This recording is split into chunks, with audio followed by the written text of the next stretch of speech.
Hello and welcome to this final first look exploring session looking at nobody and somebody with the true chronicle history of Elydure, who was fortunately several times crowned King of England. So far he's been crowned once and has just resigned the crown to his brother again. So two more times, I am assuming, by the title page he's going to get crowned. We don't know who this is by. This is performed, however, by Queen and men who are the renamed Worcester's men, and yes, this is a play doing interesting things, some of which are probably satirical and may be going over our heads.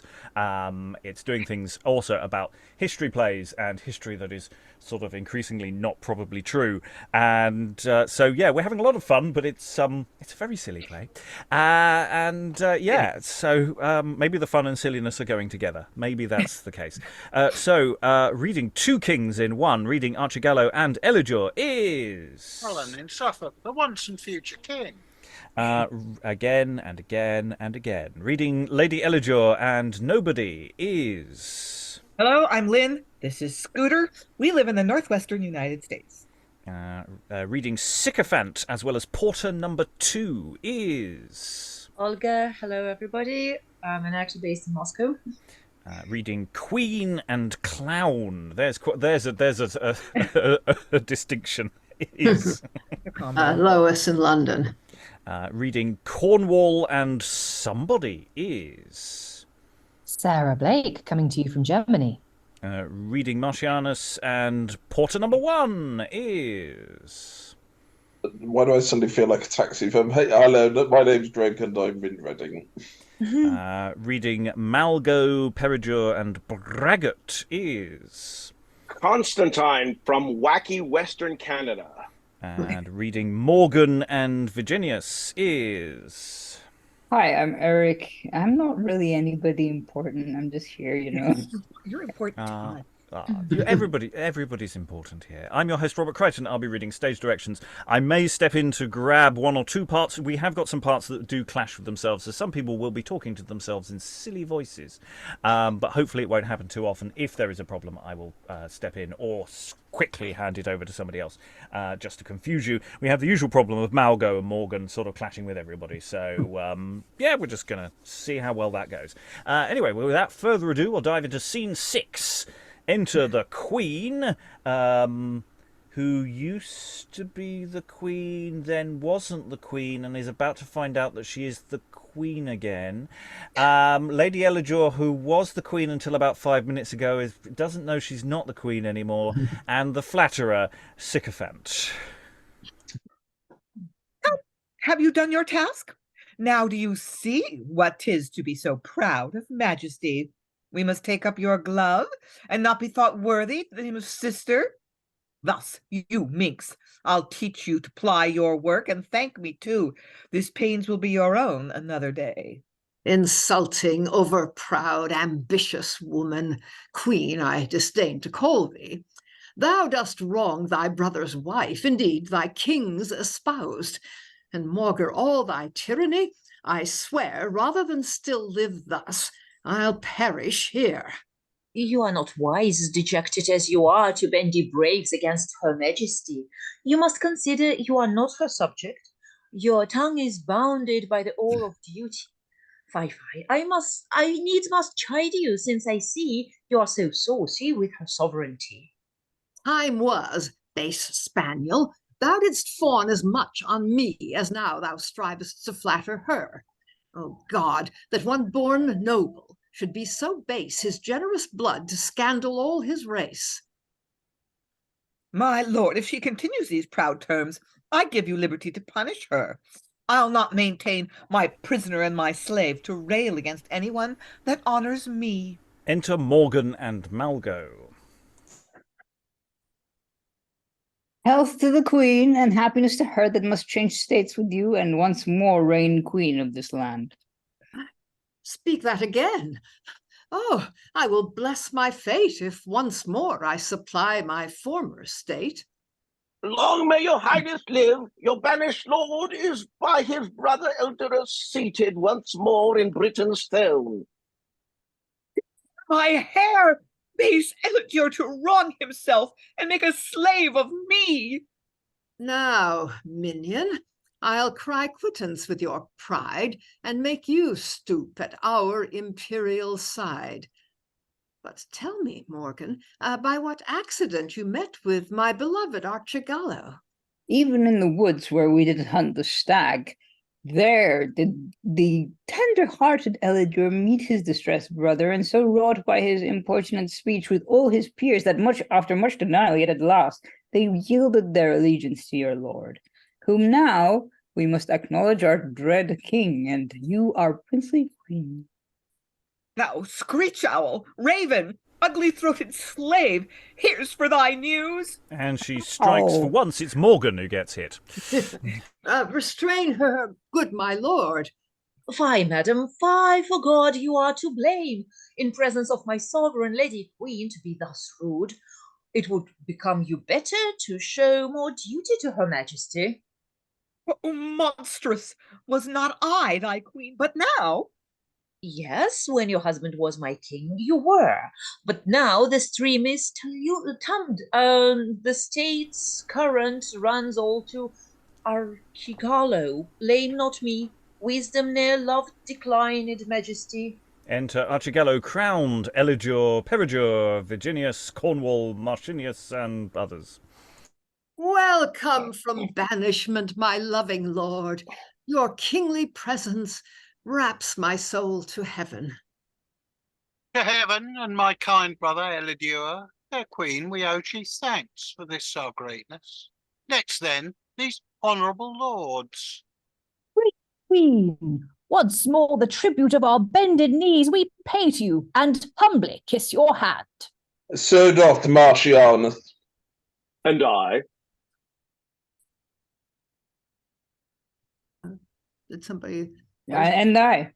Sorry, I spelled my name wrongly. That's why I don't know how to spell. Yes, sorry. Yes. Our brothers, by how much that name exceeds the name of lord, so much the more this duty deserves requital. Thanks both, and thanks to all. Set on there. Exeunt all except for the lady Elydure and the sycophant. Madam, you are not wise to grieve at that. Heaven hath decreed, and the state yielded to. No doubt her majesty will use you well. Well, sayest thou? No, I look that she should treble all the disgraces I have laid on her. I shall turn laundress now, and learn to starch and set, and poke and pocket up such baseness as never princess did. Did you observe what looks I cast at Elydure, my husband? Your looks declared the passion of your heart. They were all fire.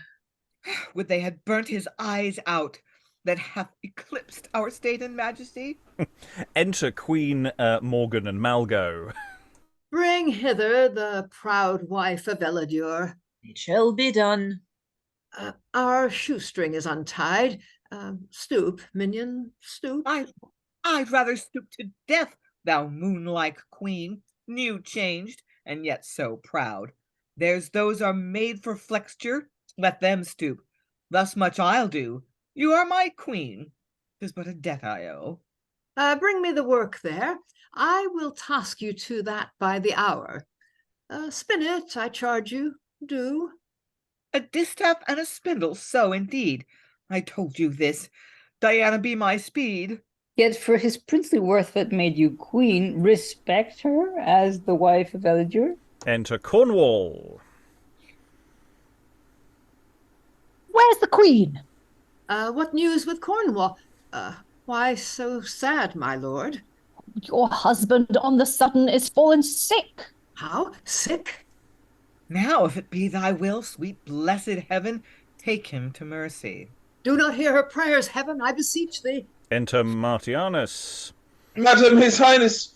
Is he alive or dead? Dead, madam. Oh, my heart. Look to the queen. Let us not lose her too. Oh, she breathes. Stand off. Where be those women there? Good queen that shall be, lend the helping hand. Help to unlace her. I'll see her burst first. Now, as you love me, let no helping hand preserve life in me.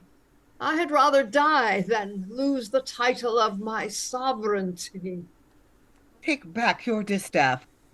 Yet we'll stay our rage. We will forbear our spleen for charity, and love unto the dead till you have pursed your husband's bones. Conduct her lords away.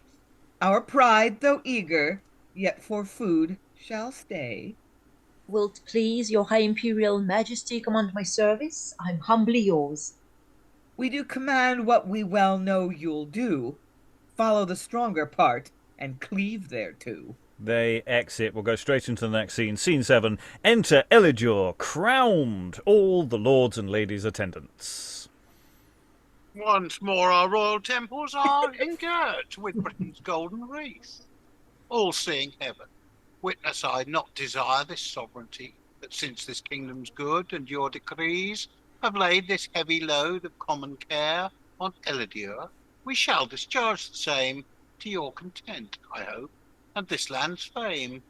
Our brother once interred, we will not stay, but then to Troy-Navant we'll streed away. And exeunt. Off they go to Troy-Navant, otherwise known as London. But you know, they're Bruton kings, so that's what they'll call it. I don't know where it fits within the logic of Lud. Anyway, we will get to that another time, I'm sure. There's a lot of fun to be had here, again in this sort of whisking style of history of things just going, oh, king's dead. So this swings one way, swings back again. And Lady Elydure and the Queen get some lovely back and forth. I love the little exchange with Lady Elydure and the Sycophant. Just going, did you not see it? The look I was giving? Oh, it was, look of passion. Yeah, we burnt her up to a crisp. It was really, I don't know whether that makes me a bad person for enjoying that, but I did enjoy it quite a lot. Sarah. You weren't alone in enjoying it, don't worry. I just love the fact that we've had another slap, and I'm wondering now if we can do something with these slaps, because she didn't slap the Sycophant this time, and I'm wondering if we could do something like, the first time she whacks the Sycophant, he falls over. The second time she whacks the Sycophant, he falls over. The third time she whacks Malgo or whoever it is, and he just ducks. And hits the Sycophant. Yeah, exactly. Yeah, maybe we can also add a few more in. I just feel so. that there is more, and this is the thing. This is a very. I don't think anywhere in this play is really aiming for seriousness. I mean, if anyone wants to make a defence of the serious nature of the A plot, please do. But I don't think that's where it's tonally landing. Who else wants to jump in? Lois. Well, there's a famous Russian play called He Who Gets Slapped. We could perhaps give that as the subtitle of this. See how many we can get in, and we'll make a call on that. But yeah, the king suddenly dies, and that's just, it's like he's crowned. Isn't that great? It's great. Dead. Which is why we can double the two brothers this session, because one of them dies pretty much straight away. Eric. Yeah, it reminds me a bit of like the old Fortunatus kind of logic, where it's kind of like, oh yeah, totally, that's totally what you would do in that kind of situation, yeah, which is not what you would do. You become king and then suddenly, or queen, and then suddenly you become really, really annoying. Yeah, there's lots of nice lines there. There's lots of nice action, and Elydure, as ever, doesn't want to be king. I mean, he comes on and does this one speech surrounded by pomp and circumstance, and he clearly hates every second of it. Which again, maybe that makes him the perfect king. Anyway, I mean, he could be horribly incompetent as well. I don't know. The play doesn't go into details as to how good a king he is. Plato's philosopher king. Yeah, exactly. Eric or again. James, King of Scotland and England at the time. Well, this is the thing: is which of these is more likely to be James? I'm thinking at the moment that our late lamented Archigallo feels more like James than Elydure does, but maybe not. No, neither of them could be taken for anything like James. I mean, that's why they're so exaggerated. Yeah. I don't know. There's a sense of giving away favours and things that might already be part of the satire of James. There's room there, and I say it's for his wife's company, so all bets are off for how far they can take these stuff. Lynn. Yeah, the problem of James and his favorites really didn't become severe till later in his reign. And this is like what 05 or so? Somewhere in that region, yeah. It's pretty early.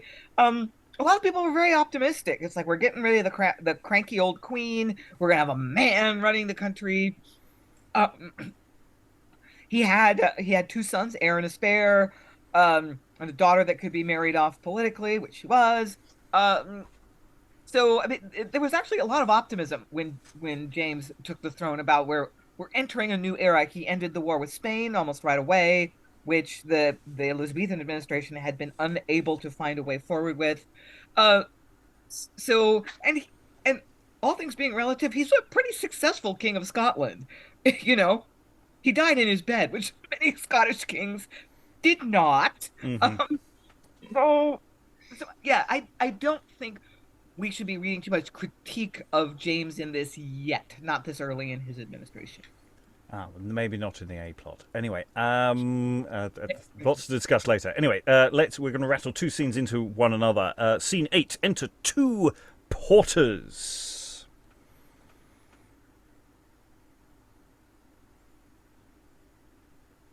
I was a bit swift for porter number 1.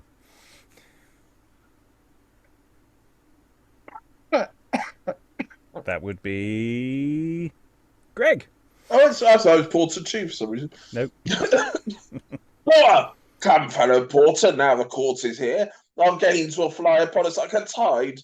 Let's make use of time, and whilst there's plenty stirring in court, still labour to increase the wealth which by our offence we have got. Out of our large allowance, we must save more of thousands that pass by us and our office. We will give entertainment to nobody. Enter nobody. My name is Nobody. You are welcome, sir. There you peruse the court, taste the king's beer here at the Porter's Lodge. A dish of beer for Master Nobody! I thank you, sir. Here, Master Nobody, with all my heart, a full carouse, and welcome to our office. I thank you, sir. And were your beer Thames water, yet nobody would pledge you. To you, sir. You are a stranger here, how in the city? Have you been long in town? Aye, sir, too long, unless my entertain had been more pleasing. For my life is sought. I am a harmless, well-disposed, plain man, that injure none, yet whatsoe'er is done amiss in London is imposed on me. Be it lying, secret theft, or anything they call abuse, 'tis done by nobody. I am pursued by all, and now I'm come to see what safety is within the court to a plain fellow. You are welcome hither, sir. Methinks you do look wild, as if you wanted sufficient sleep. Oh, do not blame me, sir. Being pursued, I fled.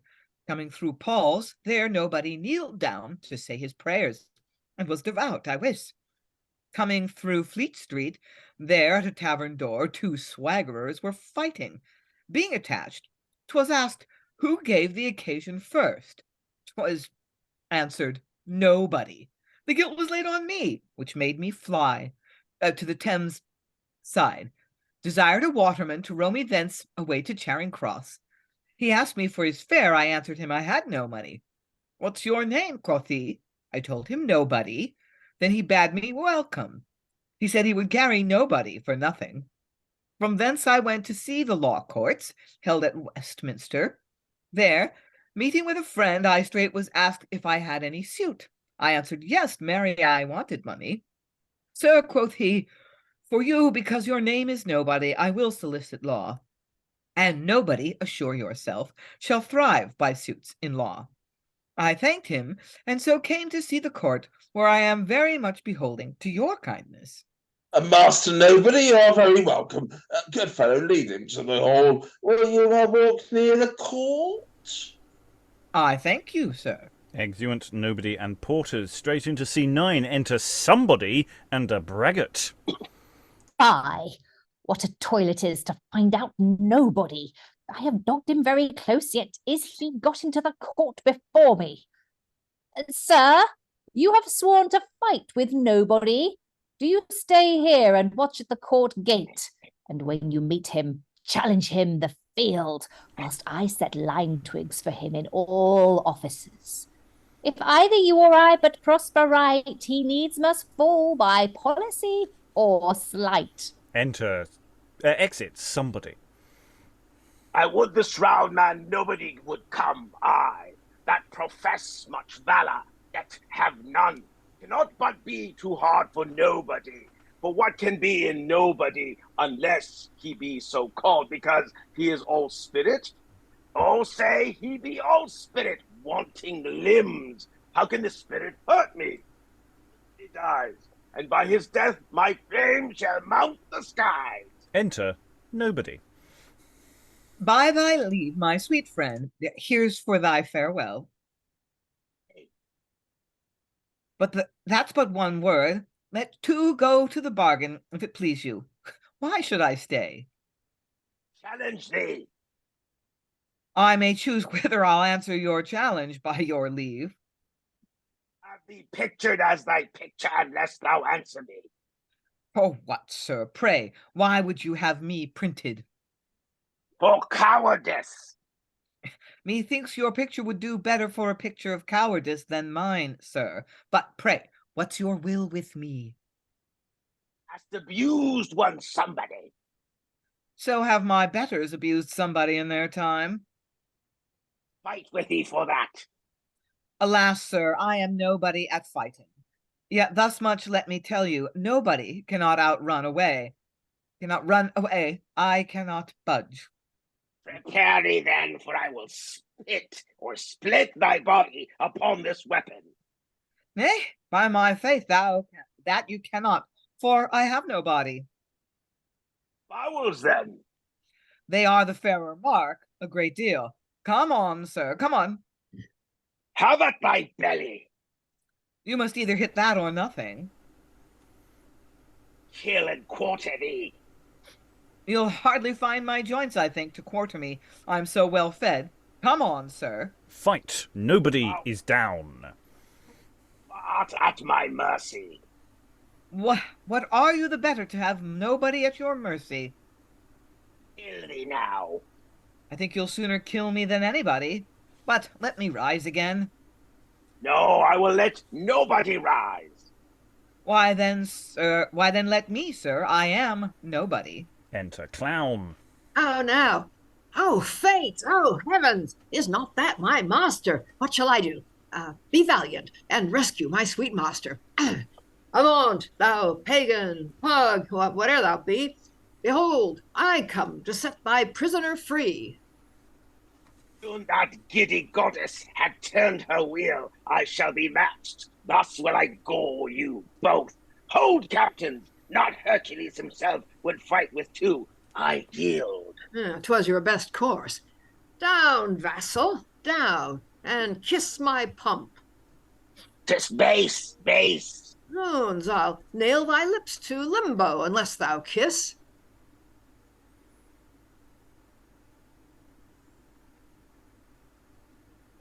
We didn't hear the "'tis done."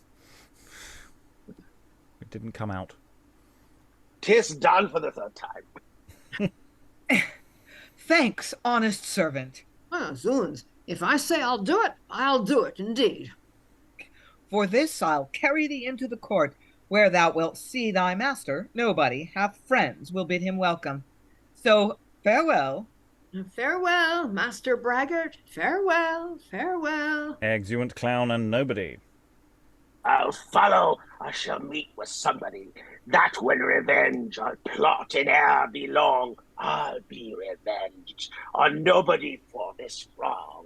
Exit Braggart. So we've got the continuing adventures of somebody and nobody, and nobody's made his way to court, and on the whole, he's doing all right. you know, it's you know, okay, somebody's just attacked him, but you know, the court elements, it went quite, you know, people offered him beer straight away. It was you know, it wasn't too bad a start, and then obviously somebody has suborned somebody to take him in a fight, and of course we then get more explicit stuff about his physicality and this idea of, you know, trying to attack the body of nobody who doesn't have a body. Is physically tricky to do, and of course the question of how absurd this fight is, then there's a lot of physical business that can go with this that could make this really very fun. Obviously the person he's fighting is a Braggart, so there's more braggadocio about them than there is necessarily actual valor. So when someone who's vaguely competent enters, the clown, oddly enough, turns out to be competent, takes him on and wins. So there's a lot of physical stuff that goes around this as well, which is quite nice. Thoughts in the room? Anyone really tired of Somebody Nobody gags yet? How many times can we ring out this joke? Just keep turning it. Keep doing it. Are people having problems? Am I lagging? I wasn't aware of that. Yeah, the very opening of when you speak, you're not quite cutting in properly. Yeah, well, and I guess I'm a braggart. Yeah. Yeah, and your, from my point of view, your sound and your video are not syncing. So I haven't your noticed Zoom that now. myself. Your Zoom is not doing its best work today. Oh, okay, I'm not aware of that. Oh well, we will hope for the best and see if adjusting settings all will be well. Anyway, thoughts on Somebody and Nobody, Lynn.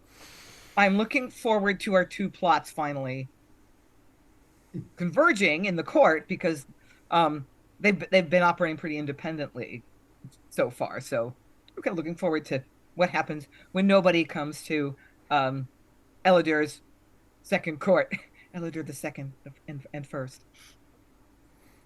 Yeah, and how's he going to lose it next time? You know, I think he's just going to leave the crown down the back of the sofa or something. Like, you know, it's going to be something like that. He's just put it down, somebody else, and it is literally, you know, if you've got the crown, you're the king now. I went out for a coffee. I left it at like nobody gets the crown. Yeah.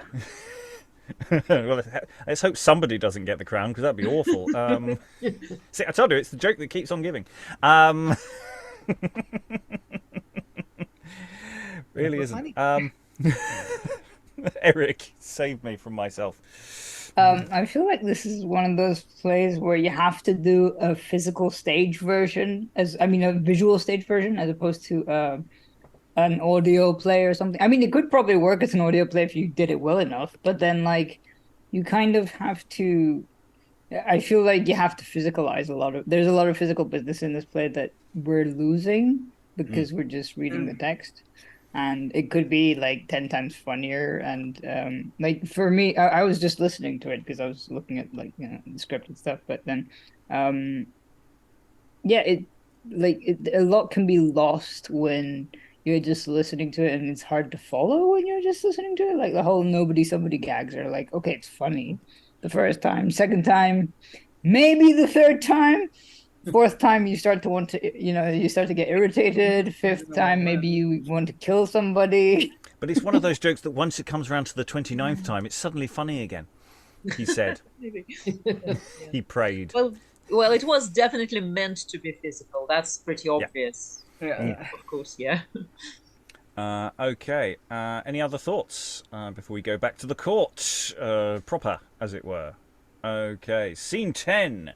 And we might start getting some interesting doubling effects coming on from this point onwards. Scene 10. Enter Vigenius, Peridure, and the Queen. Your hopes are great, fair brothers, and your names shall, if in this you be advised by us, be ranked in scroll of all the British kings. Oh, take upon you this so weighty charge, too great to be discharged by Elydure. Dear sister queen, how are we bound to you in nearer bonds than a fraternal league? For this your royal practice to raise us unto the height of honor in the state, let me no longer breathe a prince on earth. or think me worthy of your regal blood, if we embrace not this high motion. Embrace it, brother. We are all on speed. My princely thought inflamed with ardency of this imperial state and sceptred rule. My kingly brows itch for a stately crown, this hand to bear around monarchical globe. This, the bright sword of justice and stem law. Dear sister, you have made me all on fire. My kingly thoughts beyond their bounds aspire. How shall we quit your love when we ascend the state of Elydure? All that I crave is but to make the imperious queen my slave, that she, that above justice now commands, may taste new thraldom at our royal hands. Queen is yours, the king shall be disposed, and she disgraded from all sovereignty. That I might live to see that happy hour, to have that stern commandress in my power.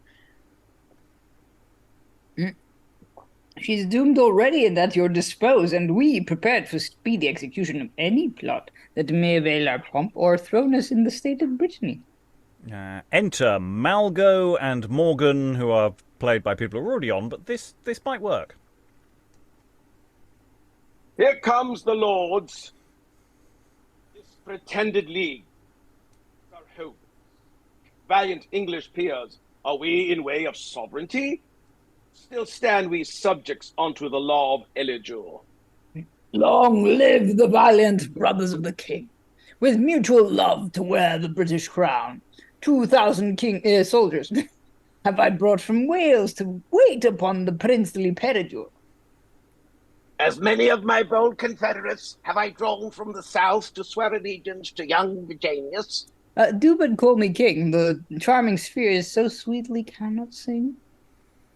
To King Vigenius. Oh, but where's our crown that make knees humble when their sovereigns frown? King Elydure shall be his state resigned. Say, Morgan, so, and Britain's rule is mine. King Peridure shall reign. In state. And 1,000 subjects on his glory wait. They have lifts to the imperial seat, our powers, and will shall study to make great. And thou that raisest us as our best friend shall, as we mount, the like degrees ascend. When will you give the attempt? Now, royal sister, before the king have notice of our plot, before the lords that love this government prepare their opposition. Well determined. And as a king in S, now this night let's make a hostile uproar in the court. Surprise the king, make seizure of the crown. Lay hands upon the council, lest they escape to levy forces. Those lords that serve the king, and with austere reproofs punish the hateful vices of the land. Must not awe us, they shall not reign. We will that those that applaud us raise, despise us, kill. I see a kind of state appear already in thy majestic brow. Open the soldiers, and the court gates, barricade all the streets, defend the ways, the lands and passages, and girt the palace with a tremble wall of armed soldiers. And in dead of night, when all the peers lay drowned in deep golden sleep, sound out a sudden and shrill alarum to amaze them in the midst of horrid dreams. The king and crown is ours. The queen I claim. I shall go hard, but I, the shrew, will tame. Trumpets and drums, your dreadful clamours sound.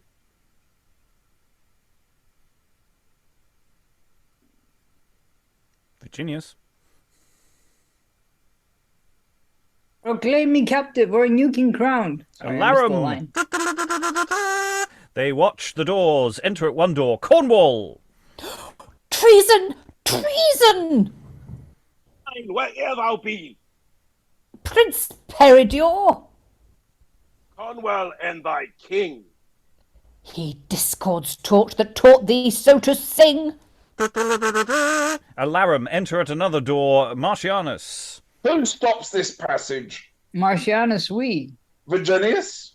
unto whom thou owest thy knee. My needs to none but Elydure shall bend. Our reign beginning hath when his lines end. Alarum enter at another door, Lady Elydure, stopped by the Queen. What traitorous hand dares interdict our way? Why, that dare ours. 'Tis we command thee stay. Are we not, Queen? Oh, is't you? Then happily met. I have owed you long, and now I'll pay that debt. Vile traitress, darest thou lay a violent hand upon us, thy queen? We dare command thee stand. Thou wast a queen, but now thou art a slave. Before such bondage, grant me heaven a grave. Enter, after another alarum, Elydure. What seek ye, lords? What mean these loud alarums? In the still silence of this honeyed night? King, we seek thee. And more we seek thy crown. Why, princely brothers, is it not our own? That 'tis ours, we plead the law of kings, the gift of heaven, and thy antiquity on earth, election from them both. We plead our powers and strength. We too must reign. We were born to rule, and homage we disdain. Do not resign, good king. How saucy, lord. I'll keep still thy crown. I say that word shall cost all Cornwell's life. Tush! For this care tyrants good subjects kills, and traitors spare. Wilt thou submit thy crown? Dread sovereign, no. He hates his own life that adviseth so. I hate all traitors, and had rather die than see such wronged unto his sovereignty. I give up thy state to these two princely youths, and thy resignment shall preserve thy life. Wilt thou so much wrong both thyself and wife? Hast lived a king, and canst thou die a slave? A royal seat doth ask a royal grave. Thou, though thousand words thy present safety ring, thou hast not been a monarch. Thou that hast been a monarch, die a king. Whether he live or die, thou sure shalt be no longer queen, but vassal unto me. I'll make ye now my drudge. How, minion thine? Thou'rt no more queen. Thy husband must resign. Resign? To whom? I am one. And I another. Canst be so base to see a younger brother, nay, two young boys, placed in thy throne of state, and thou, their sudden and their trains to wait? I'll die before I endure it. So shall all that do not prostrate to our homage fall. Shall they not, brother king? They shall, by heaven. Come, kill me first. Nay, make the number even and kill me too, for I am pleased to die rather than this endure. The third am I. Nay, strike her first. Give my fury way. Strike, valiant brother king. Yet hear me, stay. Free for God's sake, then. Oh, heaven, that men so much should covet care. Sceptres are golden baits, the outside's fair. But he that swallows this sweet sugared pill, 'twill make him sick with troubles that grow still. Alas, you seek to ease me, being wearied, and lay my burden on your able bones. My unambitious thoughts have long been tired with this great charge. Now they rest desired. And see the kind youths covering my peace. Bring me of all these turmoils free release. Here, take my crown. Wilt thou be made a stale? Shall this proud woman and these boys prevail? Shall I for them be made a public scorn? Oh, hadst thou buried been as soon as born, how happy had I been! Patience, sweet wife, think'st thou I praise my crown above my life? No, take it, lords, it hath my trouble been, and for this crown Oh, give me back my queen. Nay, she's bestowed on me. Then, what you please, here, take my trouble and resign your ease. Yes, unexpected, unlabelled entrance of the Sicophant. We don't know when the Sicophant entered during this scene at all, but at some point they appeared. It's not labelled anywhere. My lords, receive the crown of Elydure, fair hopeful blossoms of our future peace. Happy am I that I but live to see the land, oh God, lost it, the land ruled by your double sovereignty. Now that the king descends to be disposed of at our high pleasure, come, give me the crown. Why you the crown, good brother? Then we... We'll prove it how it fits our kingly temples and how our brow becomes a wreath so fair. Shall I see you crowned and myself stand bare? Rather this wreath majestic let me try and sit enthroned in pompous majesty. And I attend whilst you ascend the throne. Where had we right we should sit crowned alone? Alone? Thou usurp upon my right. I durst do much had I but power and might, but wanting that, come, let's reign together. Both kings and yet the rich crown worn by neither. Tent. The king doth on our sentence wait. To doom him, come, let's take our double state. What? Shall he live? I know's not how I should deserve to die. Yes, to let two usurpers live. Nay, madam, now I needs must tell your grace, you wrong these kings, forget both time and place. It is not as it was. Now you must bow unto this double state. I'll show you how. Base flattering groom, slavish parasite. Shall I pronounce this sentence? Brother, do. That thy life we grant thee, and that woman's too, but live divided you within the tower, you prisoner to that princess. In her power? Oh, double slavery. Convey both hence. My doom's severer than my small offence. Come, minion, will you go? To death, to hell, rather than in thy base subjection dwell. Cornwell and Martianus, you both see we are possessed of this imperial seat, and you that were sworn liegemen to the crown should now submit to us that owe the same. We know without your grave directions we cannot with experience guide the land, therefore we'll study to deserve your loves. 'Twas not ambition or the love of state that drew us to this business, but the fear of Elydure's weakness, whom in zeal to the whole land we have deposed this day. Speak, shall we have your loves? My lords and kings, 'tis bootless to contend against heaven and you, since without our consent the king's deposed, and we unable to support his fall. Rather than the whole land should shrink, you shall have my assistance in the state. Cornwell and I will bear the self-same state. We now are kings indeed, and Britain's sway when Cornwell and his brother Vives say. Receive our grace, keep still your offices, embrace these peers that raised us to the throne. Britain rejoice and crown this happy year. Two sons at once shine in thy royal sphere. And that's prodigious. I but wait the time to see their sudden fall that swiftly climb. My lord, much honour might you win. Much honour might win you your land to give release unto your sister queen, being a lady in the land beloved. You have advised us well, it shall be so. Should you set free the princess, might not she make uproars in the land, and raise the commons in the releasement of the captive king? Well counselled, Cornwell, she shall live in bondage. Renown yourself by being kind to her. Secure your state by her imprisonment. We'll have the queen set free.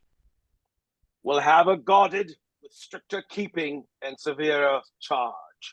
Will you be brave by one that's but your equal, have no more than party government?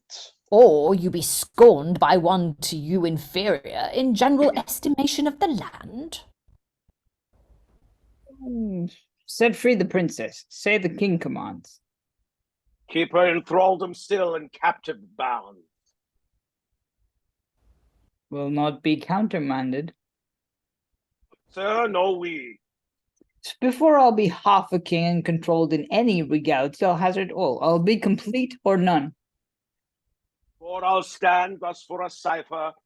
With my half command, I'll venture all my fortunes. How now, pride perched on my upper hand? Oh, by heaven, well spied. 'Tis ours by right, and right we will enjoy. Claims thou preeminence? Down, proud boy. Then let's try maestries, and one conquer all. We climbed at once, and we at once will fall. And of course, as naturally we're expecting to happen, as in fact I think we said earlier, they wrestle literally for the crown and are parted. They that love Peridure divide themselves upon the pot. That am I. And I. They that love us on this side. Aye.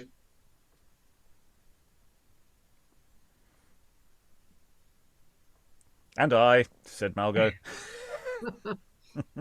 Then to the field, set our sister free. Helps with her I'll captive thee. Trumpets and drums, triumphant music sing. This day a captive, complete king. And they exit. So, yes, as ever in any Bruton play, the thing you should never divide the kingdom. Just don't. It never works. It's never good. Yeah, that has a new sort of currency in the early years of James. So yeah, we have this very lengthy sequence where basically these two pretenders to the throne organise this. I mean, I'm not sure how the alarms bit works. I mean, just this alarms. It's like if you do a specific trumpet call, the king has to arrive, you know, or you know the queen has to arrive, or the you know the various people. How, or is it just they're just in bed and someone just blows a trumpet in their ears and going ah? So I'm curious how that bit works. It's very silly sort of pantomime running in and out stuff. Again, it's doing all the sort of stuff that a serious history play does, but it's doing it in a way that's... And then we have this wrestling match. And again, how long does this wrestling match go on for? I'm hoping for mud.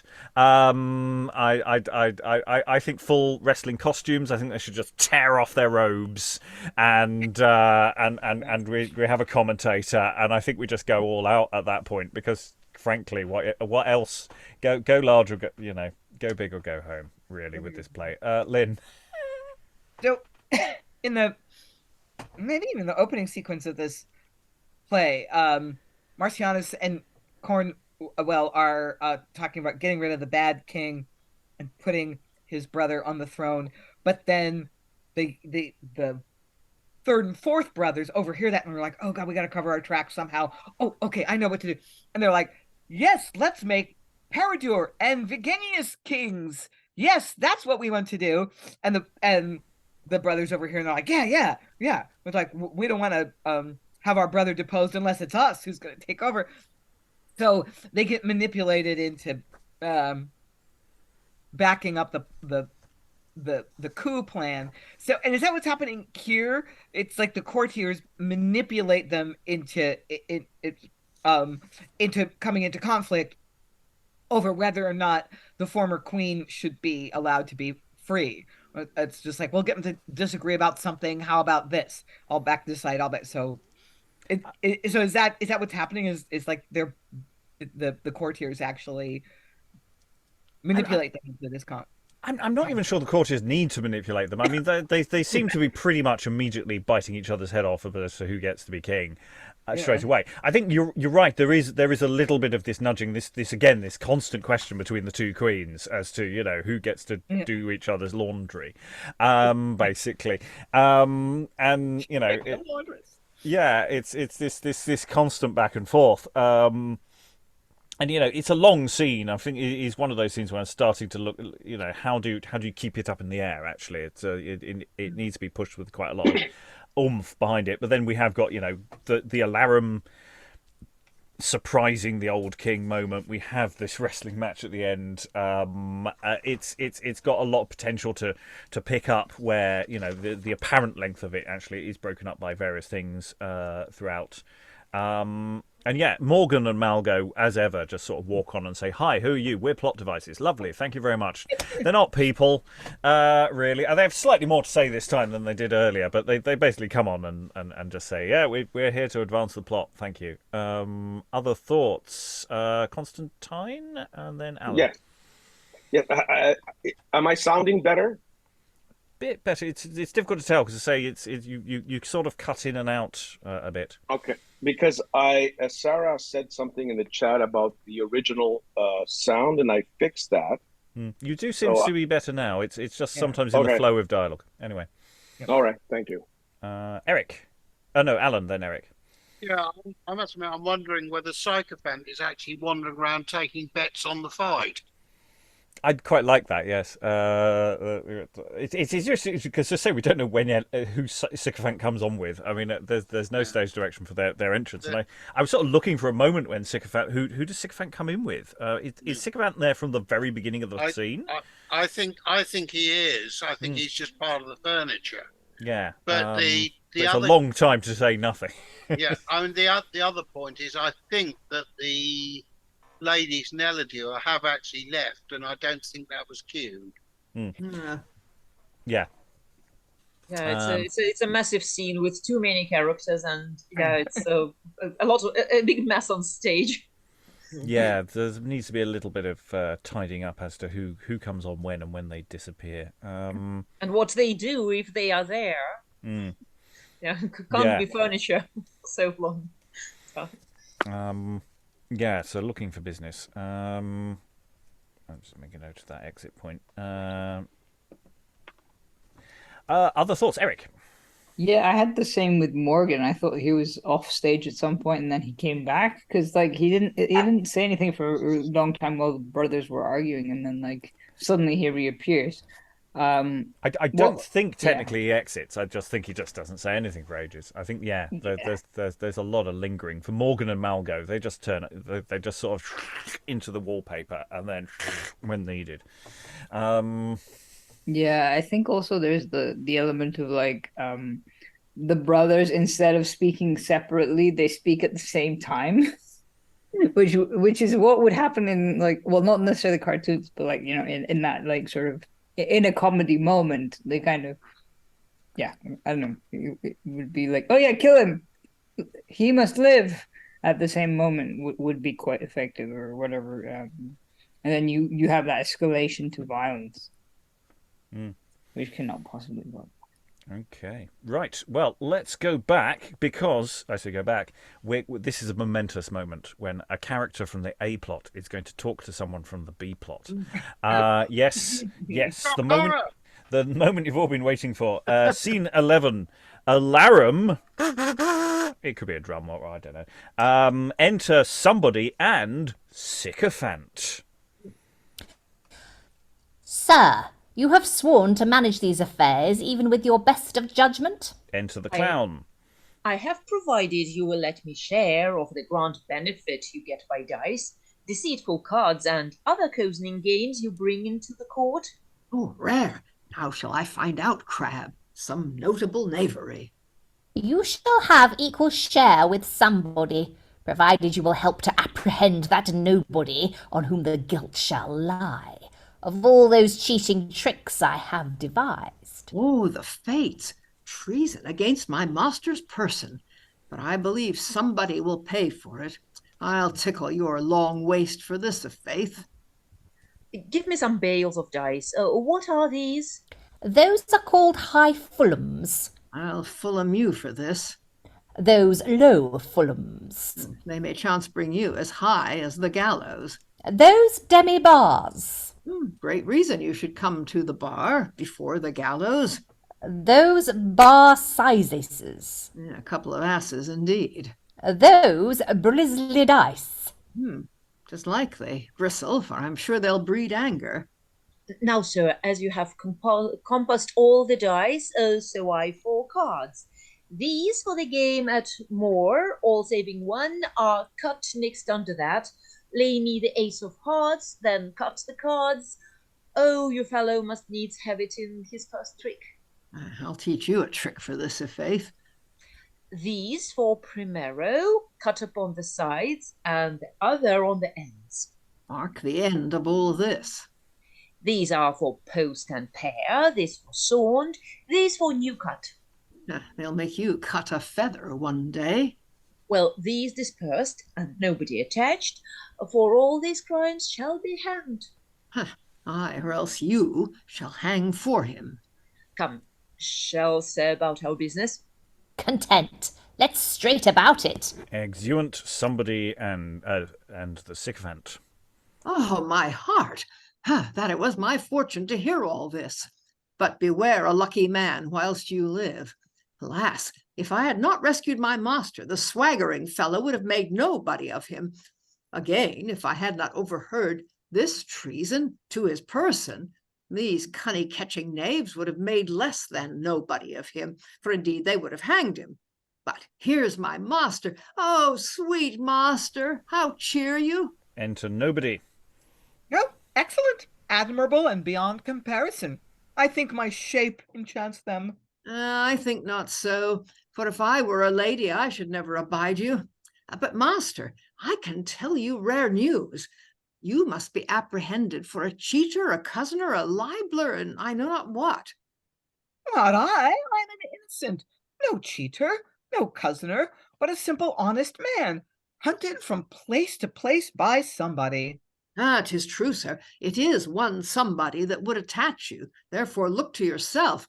But, master, if you be took, never fear. I heard all their knavery, and I can clear you, I warrant. Enter somebody and officers.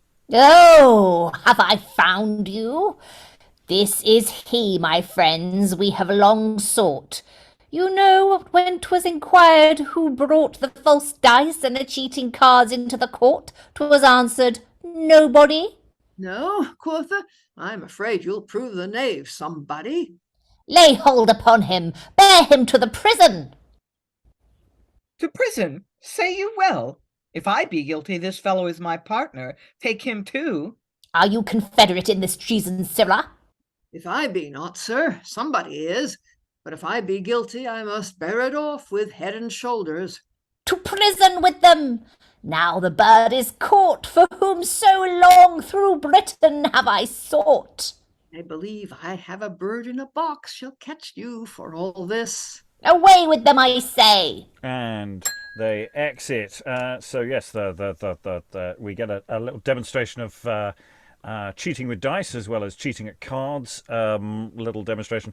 I think that's one of those scenes you have to do a little bit of research to make fly a little bit. I mean, to a degree, it wouldn't read very much for the audience anyway. Just as long as here's how these work. Here's how these work. Move on. But yeah, it's something to research. And the clown overhearing all of this.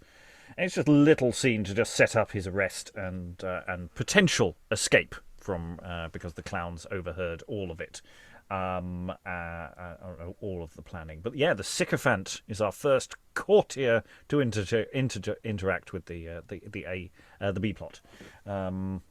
Or the A plot, if you agree with the title. I feel that this is one of those plays where the B plot comedy action has overtaken the fame of what was intended to be the primary title. See Blurt, Master Constable, etc. So yes. Other thoughts? Anything to add to this one, Alan? Yeah, I'm definitely thinking that somebody needs to be lit with a green spot there. You know, it's got the dark cloak and the twirled moustache vibe to it, hasn't it? Yes, I don't think there's any subtlety to any of these personifications at all. I think it's grotesque is alive here. Lois. Yeah, the clown says of somebody, "I'll tickle your long waist for this." I wonder what that means. I mean, it's Wait. something about his appearance, a long waist. Well, it's that question: if the body of somebody extends all the way down, so that he doesn't actually necessarily have very long legs. Yeah. So it's this long waist. It depends on how we design the costume, because there's a lot of. No, I think long waist is the circumstance of the being rather big waist. Yeah. But He's the upper half and nobody is the lower half, basically. Yeah. Lynn. Lynn. Yeah, the picture that you get when you Google this, which was on the front or the frontispiece of the printed edition, is nobody who has no torso. His breeches go up to his collar, and my guess is somebody is sort of the opposite. He's dragon. He's like, and so I think this would actually be funny to do this in modern dress, with like the high waisted pants, like a nerd, and then somebody has like the low slung teenager jeans with the boxer shorts showing at the top. That's what I think of. Yeah, so I think it's like he's dressed so that his doublet is really long and his breeches are really low slung, or maybe even there's shirt showing below his doublet. I just like the idea that is effectively he doesn't have any legs; it just goes straight down to shoes, and that because that then creates a very fun walk, because it's sort of just this little tiny lots of little paddly feet, as opposed to the other one who's all leg, or potentially. Eric, were you waving?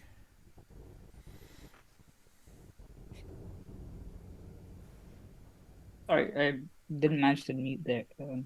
Yeah, I was thinking it's basically Laurel and Hardy, but like differently, and or sort of like the what do you call it? Nobody's basically the sort of the lady from The Brain That Wouldn't Die.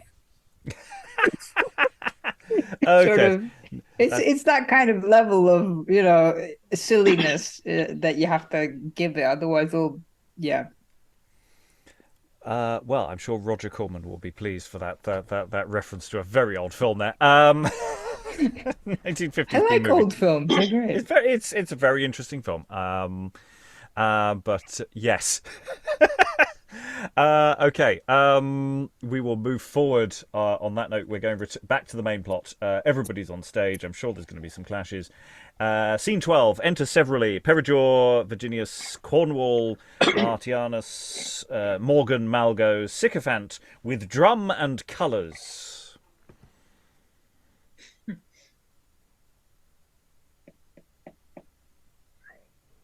In arms well met, ambitious Peridure.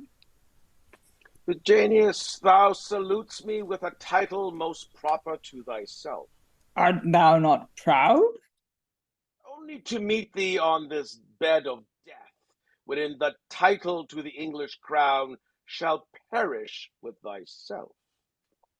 There is the end of such as die in noble war, in honourable war. Oh, far more fair than on a bed of down.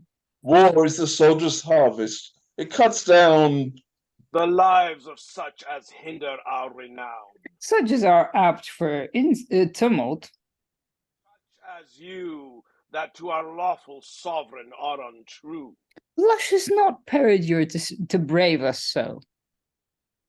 Vigenius, at thy overthrow, who what's that told me he would submit? 'Twas I, my lord. Peace, fool, thou dost forget 'tis not an hour since to our princely ear thou didst desire us to forbear. True, my good lord. True that I sought to stay? That I would basely my rich hopes betray? I did it of mine own head to make your friends. Still playing of the sycophant. What still? A gloss I see to insinuate our goodwill. That whosoever conquered he might gain. The favour of us both, that was his trade. But henceforth we cashier thee from the field. Never hereafter bear a soldier's shield, a soldier's sword, nor any other grace. But what is it like thine own? beautiful face. Now I beseech Jove, hear my prayer. Let them be both slain in the battle. Exit. If there be any other of his heart, we give them free license to depart. Cornwall hates flattery. So does Martianus. Malgo is resolute for all affairs. And so is Morgan, for he scorns delays. Then, when the field consists of such a spirit, he that subdues conquers the crown by merit.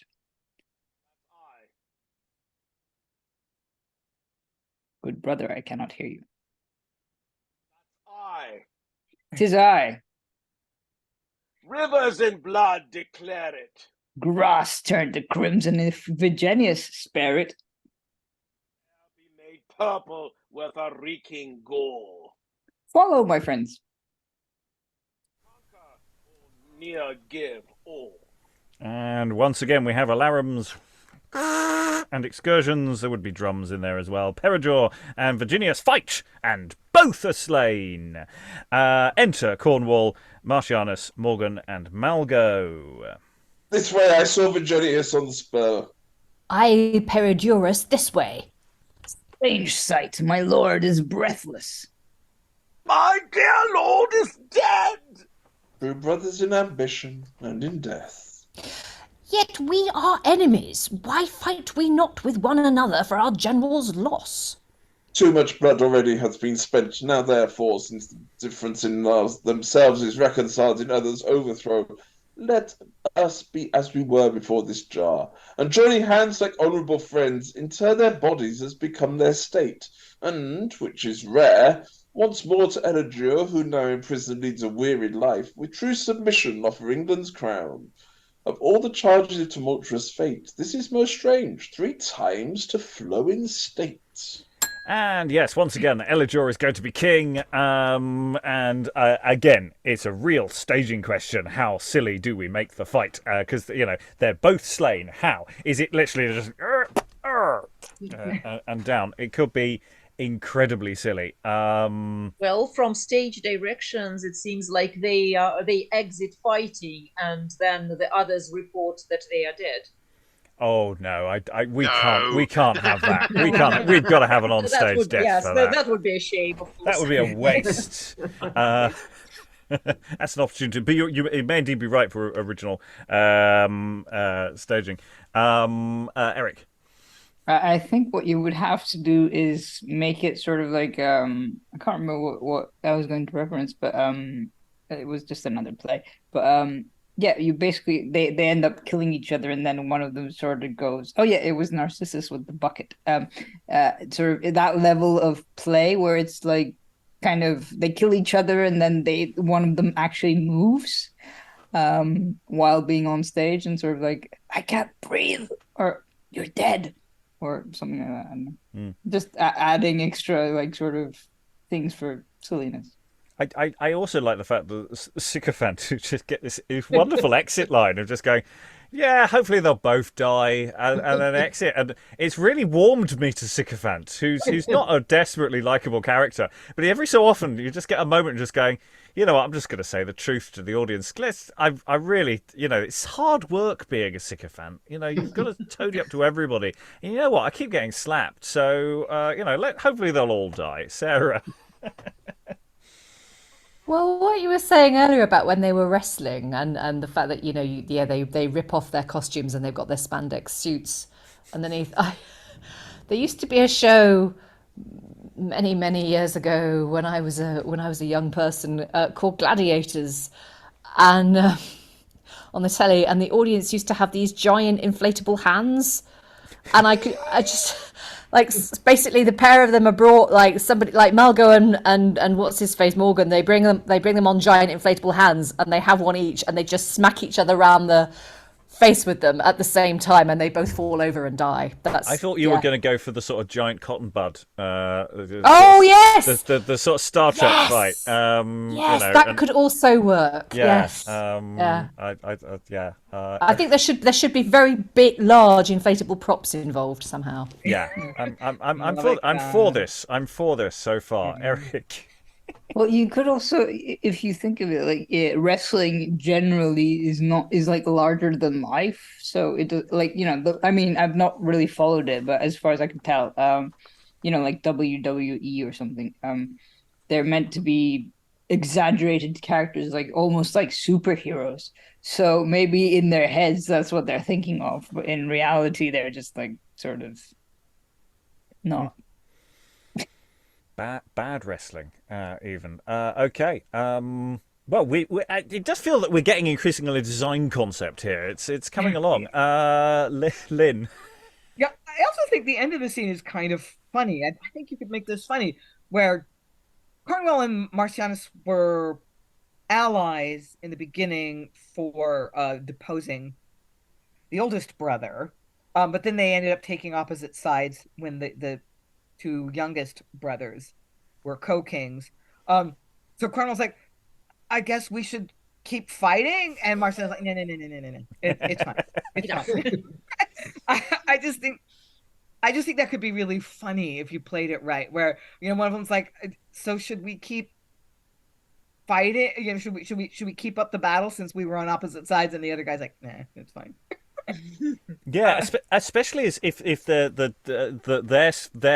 is a larger fight scene going on around the Peridure and Vigenius fight. So, because you've only got about 5 lines of dialogue that follows it, sort of explicates. So it's like they're still fighting, and then someone's saying, "I think they're dead over here. They're dead. Oh, do we keep fighting? Nah, we're fine." Maybe the fighting isn't really very enthusiastic. They're all kind of like, like, I really want to do this. These guys are both weenies. I'm not really into this. Okay. We are going to go into the once again. This of course has an effect on the wives of the winners and losers. So we're going to go to C13 and enter Queen and Sicophant. Madam? You are welcome. What new flatteries are coining in the mint of that smooth face? Where is the Lady Elydure, I pray? Amongst my other waiting maids at work. 'Tis well. Yet, madam, with your gracious leave, I wish it better. What, in love with her? Canst thou affect such a dejected wretch? Then I perceive thy flattery is folly. Or thou'lt prove honest, loving one so poor. I know not, madam, what your highness gathers out of my troubled words. I love you well, and though the time should alter, as I'm sure it is impossible, yet I would follow all your misfortunes with a patient heart. I have seen too much of thee to credit thee. Now in your height of glory use your servant. Now, madam, whilst the noble Peridure that loves you dearer than the British crown, whilst he's conqueror, use me to destroy your greatest enemy, and I will do it. Oh, thou wilt not. Be it Elydure, the king, the prisoner, I should say, I'd murder him and show how much I love your majesty. Thou wouldst not poison for me his base queen, whom I so often have triumphed o'er, that torment now is her beatitude, and tedious unto me. No more, she's dead. Yeah, enter Lady Elydure. Ah, see where she comes. Dispatch her presently. For though the princely Peridure be king, his brother's death in time will make him odious unto his subjects, and they may restore mild Elydure again, and then I die. Withdraw, she's dead, as surely as you live. What shall I never from this servitude receive releasant, evermore to be plagued with this insulting queen? Is there no change, no other alteration in the state? I know there is not. I am born to be a slave, to one baser than slavery. I will release you by a speedy death. By death? Alas, what tongue pronounced that word? What, my lord Weathercock? Nay, then I see death in thy mouth is but base flattery. By heaven, I am sent to kill you. By whose means? By one that will avouch it when 'tis done. Not the proud queen. Yes, but I am determined in full amends for all my flattery to save your life and kill her instantly. Oh, if a devil would undertake that deed, I care not though she heard me. I would say he were a star more glorious than the day. And would you for that good deed pardon me? And quit all former injury. But let me tell your highness, by the way, the queen is not so hasty at your death. No, for she had rather have my life prolonged. I do assure your highness, on mine honour, when I did say she sent me to destroy you, I slandered her great mercy towards you, for she had given me order to release you. Oh, monstrous lie! Believe it, for 'tis true. And this, moreover, she so much repents her former pride and hardness towards you, that she could wish it never had been done.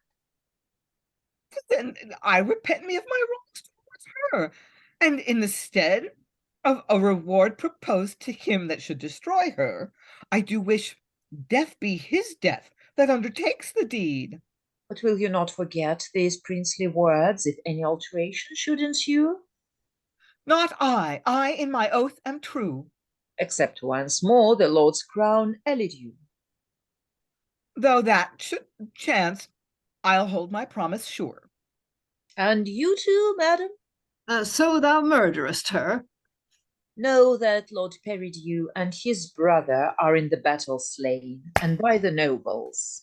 Her husband Elydure raised to the state. Setting aside all jesting, queen, believe it, and truce with her, lest she triumph again. God's sake, make us friends. Good Lord, how strange this reconciled foes behold each other. Sister! Kind sister. Then make me your brother. Say, are you friends? We are. Then chance what can. In this I have proved myself an honest man. And enter Malgo. The king, your husband, madam, new released, desires your presence at his coronation. By Elydure, a third time to be crowned. Too, madam, and expects your company. And you knew this before? No, on mine honour. Nor you, sister? Neither. If you did, my oath is past, and what I have lately sworn I'll hold inviolate. Here all strife ends. Thy wit hath made two browsed shrews perfect friends. And they exit hand in hand and are the best of bosom companions. Thoughts in the room on that? Do you think they're besties for life? Do you think this is it's the penultimate scene of the play, so maybe that's an end of it. Maybe everything's good. And You've been taking the medication again, Rob. Thoughts in the room on this ongoing psychodrama, and interesting Sicophant's role here in this sort of back and forth as well, because it's sort of going happily. Any poisonings you'd like doing? Any murders? Would you like any murders done? Any murders can be arranged.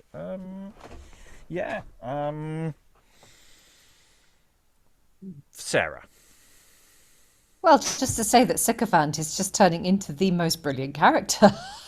Early on, he was a fun character in the first half of the play because he kept, obviously changing with the changing fortunes, and that was fun to begin with. But he's just really come into his own in the last couple of scenes. It's hilarious. Lois. Yeah, it is funny because it's getting so complicated. I told her that I was going to murder you, but actually he's lying, isn't he? About that's one bit where I lost the plot slightly. He seemed to be saying that the that the queen wasn't, after all, eager to murder Lady Elydure, and Lady Elydure was saying, "Oh, in that case, I like the queen." And he should have a motive for doing this, because I think he may know what's been happening off stage, but he may actually have just decided that he'd be just as happy if everybody reconciled with everybody. I don't know. I couldn't quite follow the twists and turns of that one. Sarah, then Alan. I think he just wants to stop being slapped. He's like, yeah, I think he definitely knows. He definitely knows that Peridure and what's his face have killed each other, and like he's just totally lying through his teeth through this whole thing. But he just wants a quiet life. He just wants to stop bowing to everybody and everybody changing their mind every 2 minutes. I mean, it would have a symmetry if they each commission him to murder each other, and then he does. I mean, that's not how the scene ended. But it would make his life happy, and then maybe at the end, especially with especially with the arrival of Malgo to confirm the news, that reconcilement is a better bet. Alan. Yeah, and in fact, Sicophant does say that implies that Peridure is still alive, but his brother is not. So has he got half the news? Have they been playing Chinese whispers again? Well, he exited earlier, before the fight, so he may not actually know. He may just be playing one side against the middle. Lois. Yeah, and he does know that I think that one brother wanted the queen released and the other one didn't. So one is on her side and the other one isn't. But yeah, how on earth the audience could follow that? I mean, what everybody thinks is going on at this point. Maybe the confusion of the nature of what's happening is, I'm murdering you, no, I'm murdering you, and then, oh no, you'll be friends. I mean, maybe the confusion is sort of part of its charm, that it's not supposed to make perfect sense. Because again, there's this whole sense that this whole play is actually sort of sending up the conventions of history plays and this kind of drama, rather than playing it with a straight bat. Alan. I think actually the whole thing is running so fast that the audience are almost inevitably going to be confused anyway.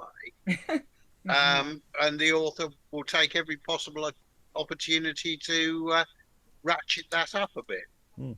As long as you know what the impulse for any individual moment is, then I think that's all that matters. I don't think necessarily whether it's all connected matters. Just as long as you know, at that moment you're planning some, and that moment you're planning, and that moment you're planning that. And I don't think it matters how the dots are joined per se. But I could be wrong. We have one more scene to go. Scene 14. Somebody may be talking to themselves at some point. But anyway, scene 14. Enter in state, Elydure. What kind of a state Elydure is in, I don't know. Enter in state, Elydure, Cornwell, Martianus, Morgan, and all the lords. A third time live our gracious sovereign, monarch of England, crowned by these hands. A third time, lords, I do return your love, and wish it with my soul, so heaven will please.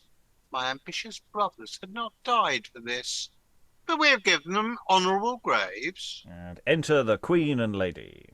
And mourn their most untimely funeral. My loved Queen, come seat thee by my side, partner in all my sorrows and my joys. And you, her reconciled sister, sit by her in second place of majesty. It joys me that you have outworn your pride. Methinks, my gracious husband and my king, I never took more pleasure in my glass than I receive in her society. Nor I, in all my state, as in her love. My lord of Cornwall, who's that whispers to you? Or what's the news? My liege, he tells me here's a great contention between two noted persons of the land, much spoke of by all states. One somebody hath brought before your highness and this presence an infamous and strange opinionated fellow called Nobody. They would entreat your highness to hear their matters scanned. We'll sit in person on their controversies. Admit them, Cornwall. Is that strange monster took so much renown in city, court, and country for lewd pranks, 'tis well. We'll hear how he can purge himself. And enter somebody bringing in nobody and his man with bills and staves. And now, sirrah, we have brought you before the king. Where's your heart now? My heart in my hose, but my face was never ashamed to show itself yet before king or kaiser. And where's your heart, sirrah? My heart's lower than mine hose, for mine is at my heel, but wheresoever it is a true heart, and so is not somebody. Health to your majesty and to the queen. With a heart lower than this humble earth whereon I kneel, I beg against this fellow. Justice, my liege. Against whom? Against nobody. My liege, his words well suit unto his thoughts. He wishes no man justice, being composed of all deceit, of subtlety and sleight.